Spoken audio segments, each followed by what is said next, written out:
Salve, salve, gente boa! E aí, tudo bem? Seja bem-vindo, seja muito bem-vindo ao canal.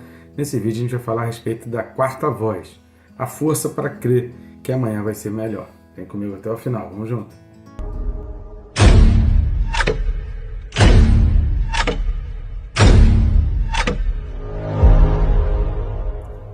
Mas antes, não deixe de se inscrever, né? Clica aí, é bem rápido, só clicar no botão de se inscrever, não vai ocupar o teu tempo nem atrapalhar o seu vídeo. Aproveita e clica no sininho, marcando aí a opção todas, você é notificado a cada vídeo novo que é colocado no canal. Tem muitos vídeos instrutivos e vídeos também meditativos, então tem coisa para abençoar a tua vida e você pode estar compartilhando esse vídeo, abençoando a vida de alguém. Curtindo e comentando, você também abençoa a vida de outras pessoas, uma vez que o próprio YouTube, através da sua curtida, do seu comentário, ele organicamente faz alavancar o vídeo e já mostra o vídeo para mais pessoas. Vamos junto nessa tarefa, que é uma missão que a gente pode abraçar e abençoar cada vez mais e mais. Jesus disse: "Ide pelo mundo pregar o evangelho a toda criatura", nunca foi tão fácil. Então vamos junto? O texto desse vídeo é Apocalipse capítulo 14, o versículo é o 13. Apocalipse 14, versículo 13, diz assim: "Então ouvi uma voz do céu dizendo: escreve, bem-aventurados os mortos que desde agora morrem no Senhor. Sim, diz o Espírito, para que descansem das suas fadigas, pois as suas obras os acompanham."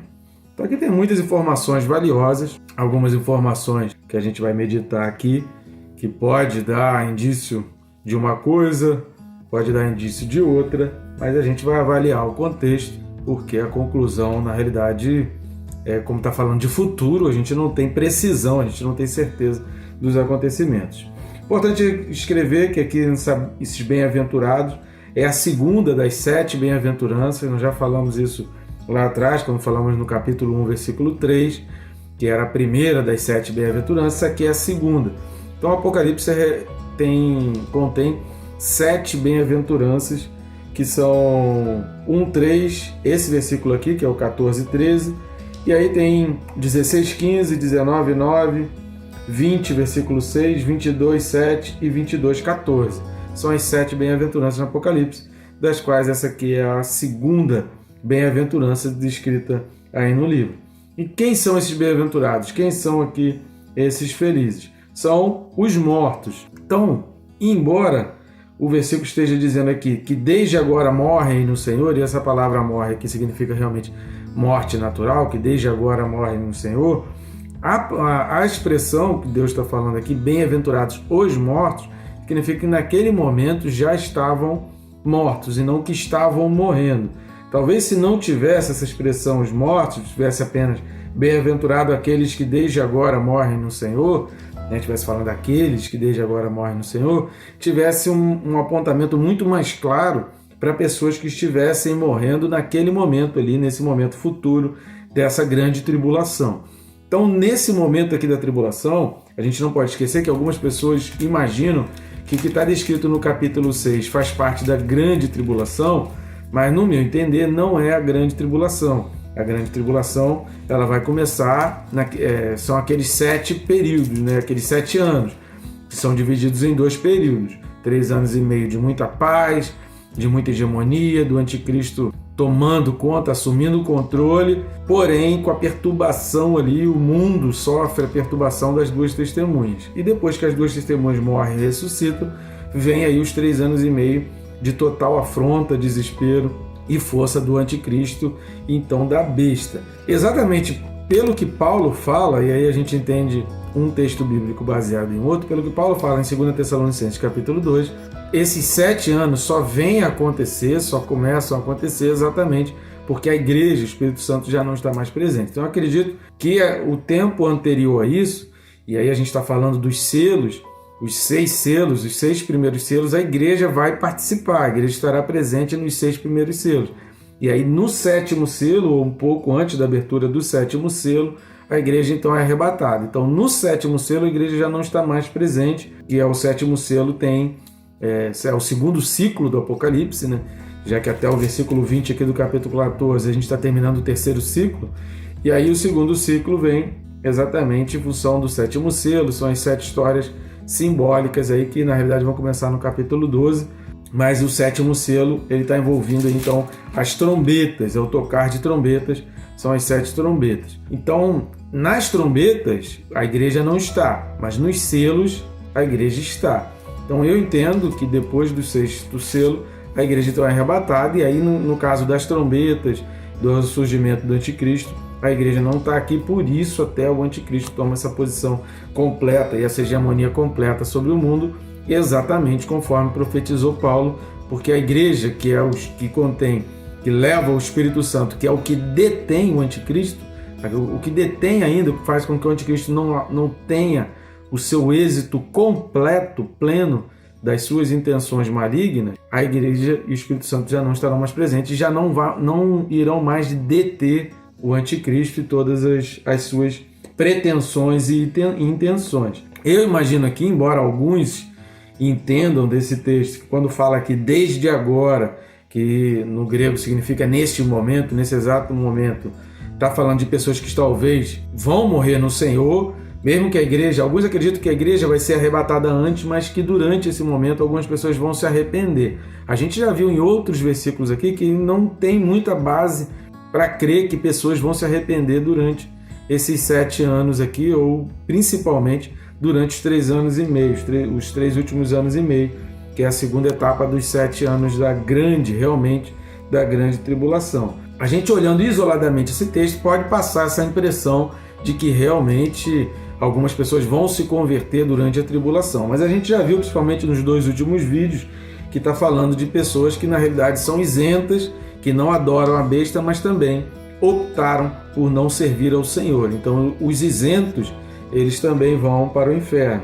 Então essa expressão aqui, os mortos que desde agora morrem no Senhor, está falando daqueles que já estavam mortos, e como a gente falou no último vídeo, a perseverança dos santos, aqui está a perseverança, aponta muito mais para o que está dizendo lá em Apocalipse 6:10 do que propriamente para um momento de arrependimento de pessoas que iriam aceitar Jesus durante esse momento de tribulação. Então aqui está falando que é o momento da execução da justiça, conforme aquela oração lá em Apocalipse 6:10. Então aquele clamor lá que Deus falou assim, ó, espera um pouco, vai chegar o tempo disso ser atendido. Então esse agora é o começo do tempo em que será executada a justiça perante tudo aquilo que foi clamado lá em Apocalipse 6:10, que é exatamente aquele fim do tempo em que os cristãos estarão sofrendo. Lembrando, querido, que a época em que esse livro foi escrito, do Apocalipse, já haviam cristãos sofrendo, já haviam cristãos pagando com a sua própria vida por crer em Jesus e sendo martirizado. Lembrando que todos os apóstolos foram martirizados, embora João não tenha morrido pelo martírio, pela sentença executada, ele sobreviveu à sentença que foi executada do óleo quente, foi preso, ficou preso um tempo na ilha de Pátmos, depois foi solto e morreu de morte natural. Mas ele foi martirizado, ele foi sacrificado também, apenas ele sobreviveu ao sacrifício. Os outros 11 foram martirizados, foram sacrificados, mas não sobreviveram.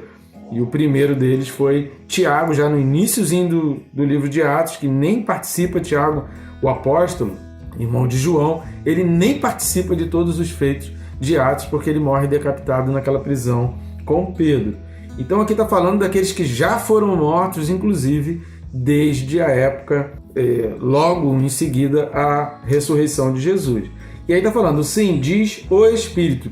Qual o Espírito? O Espírito de Deus, já que a gente está dentro de um contexto da besta, do espírito do diabo, do espírito maligno. Então aqui está especificando que é o Espírito de Deus, diz o Espírito Santo, para que descansem das suas fadigas, ou seja, quando a gente tem esse conforto de ver que a nossa oração está sendo respondida, de que o nosso clamor está sendo atendido, isso traz sobre nós um descanso, porque a fadiga representa todo o sofrimento, todo o esforço, todo o sacrifício feito na direção de Deus. E é isso que a gente precisa estar muito atento, porque o livro do Apocalipse é um livro de alerta, o livro do Apocalipse é um livro de despertar, o livro do Apocalipse é aquele livro, exatamente como a gente falou nos vídeos anteriores aqui, assista os 2 últimos vídeos, da pregação de Jonas em Nínive. Então a gente precisa tomar a mesma postura que os ninivitas tomaram lá, porque o Apocalipse serve exatamente para isso. É um alerta, olha, vai ser destruído se não houver arrependimento. Então é a hora do arrependimento, é a hora da gente ler o Apocalipse e cada vez mais buscar o arrependimento. E esses textos aqui, essas expressões aqui, para que descanse das suas fadigas e as suas obras o acompanhem, elas servem para nós de uma força para crer que o amanhã vai ser bem melhor. Mas vai ser bem melhor em relação a quê? Em relação a todo o sacrifício e o esforço que eu faço em nome de Deus. E todo o sacrifício e abnegação e todas as coisas que eu nego e todas as vontades que eu nego e todos os desejos, prazeres e concupiscências, querido, é impossível ser um cristão sem abrir mão das concupiscências dos olhos, da concupiscência da mente, do pensar. É impossível ser um cristão sem diferenciar o que é a obra da carne, o que é a obra que Satanás está trabalhando e caminhando e o que é o fruto do Espírito, o que eu preciso buscar do fruto do Espírito. É impossível ser um cristão se não há distinção, se não há um divisor de águas entre a velha criatura e a nova criatura.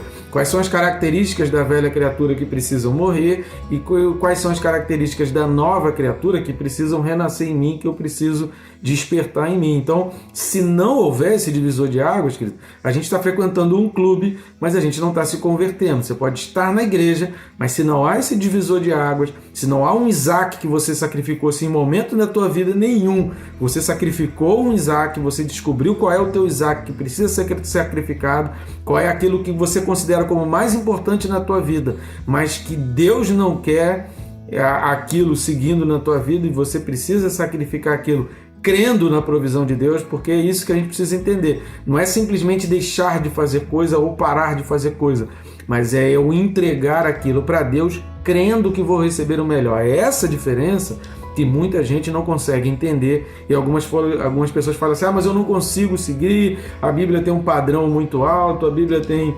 uma forma, eu não consigo seguir. Por que as pessoas não conseguem seguir os padrões, os ensinos, os princípios e valores bíblicos? Porque não acreditam que Deus vai te recompensar e que o prazer que Deus tem para você é maior que o prazer que o mundo oferece, que a alegria que Deus tem para você é maior que a alegria que o mundo oferece, que a satisfação que Deus tem para você é maior que a satisfação que o mundo oferece. Então não se esqueça disso, as tuas obras elas vão te acompanhar até a eternidade. Tudo que você faz aqui na vida vai te acompanhar até a eternidade. É por isso que nós cristãos não acreditamos nem na reencarnação e nem em purgatório. Por quê? Porque nós acreditamos que as nossas obras vão nos acompanhar. Que obras? Obras feitas em vida. Então o que a gente fez em vida vai nos conduzir para o futuro na eternidade. Então o purgatório não elimina e não existe uma nova vida. Para existir uma nova vida, teria que ter pelo menos a lembrança e a cartinha de sentença da vida anterior. Se não tem isso, não tem justificativa. Até porque a reencarnação ou o purgatório, elas tentam ocupar o lugar da obra de Cristo. Então, ou você crê em Cristo na cruz, ou você crê em reencarnação e purgatório. As duas coisas ao mesmo tempo, elas são incompatíveis, elas não batem. Então, elas são o que a gente chama de excludentes, né? Então, ou você acredita em uma coisa ou você acredita em outra. Ou você acredita na obra do Calvário ou você acredita em reencarnação e purgatório. As duas coisas ao mesmo tempo não tem, porque a obra de Cristo é exatamente para lavar os teus pecados e te fazer uma nova criatura.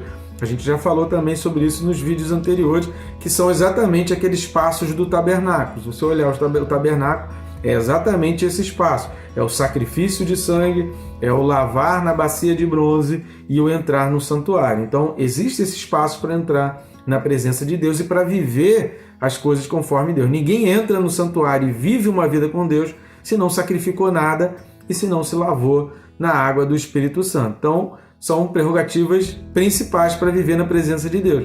Então, o sacrifício, o derramamento de sangue, que é o fato da gente aceitar Jesus como Salvador, a cruz dele, todo o sacrifício feito na cruz, e o lavar pelo Espírito Santo através da oração, da abnegação e de largar, de se purificar, de se tornar uma nova criatura, isso tudo, a gente só faz isso crendo que a gente vai receber de Deus algo muito melhor do que viver naquilo que Deus chama de pecado. Então, muitas pessoas não conseguem largar o pecado e não conseguem entender que o que eles estão fazendo é pecado, ainda que dê prazer a eles, porque eles não conseguem enxergar que Deus pode dar um prazer muito maior do que aquelas práticas que eles estão fazendo. Então, as suas obras elas vão te acompanhar. Então, não existe reencarnação, não existe purgatório. Esse é o nosso entendimento daquele que é cristão. Se você acredita em Cristo, você não pode acreditar em reencarnação e purgatório. São coisas completamente excludentes entre si. Então, uma coisa exclui a outra, ou é uma coisa ou é a outra. A mesma coisa é o socialismo. Ou você acredita no marxismo, no socialismo, ou você acredita em Cristo. As duas coisas ao mesmo tempo não tem como acreditar, porque elas são excludentes entre si. Elas são opostas. O marxismo, o socialismo odeia todos os princípios e valores cristãos. Então você não pode querer ser cristão e seguir aqueles que odeiam quem é cristão. É até incoerente, né? É incompatível. Tá? Então assim diz o Espírito, para que descansem das suas fadigas, pois as suas obras os acompanham. Deus quer o teu descanso, o descanso da tua alma e o descanso da tua vida. Para isso precisa crer. E aí você vai dizer assim, mas eu não consigo ver, eu não consigo entender. É por isso que precisa de fé. A fé é a crer naquilo que a gente não consegue ver, que a gente não consegue entender, mas a gente entende. Deus é fiel para conceder aquilo e para fazer isso na minha vida, e Deus vai cumprir. Se Ele prometeu, Deus não é homem para que minta, Ele é fiel para cumprir tudo que prometeu. Que Deus te abençoe, rica e abundantemente.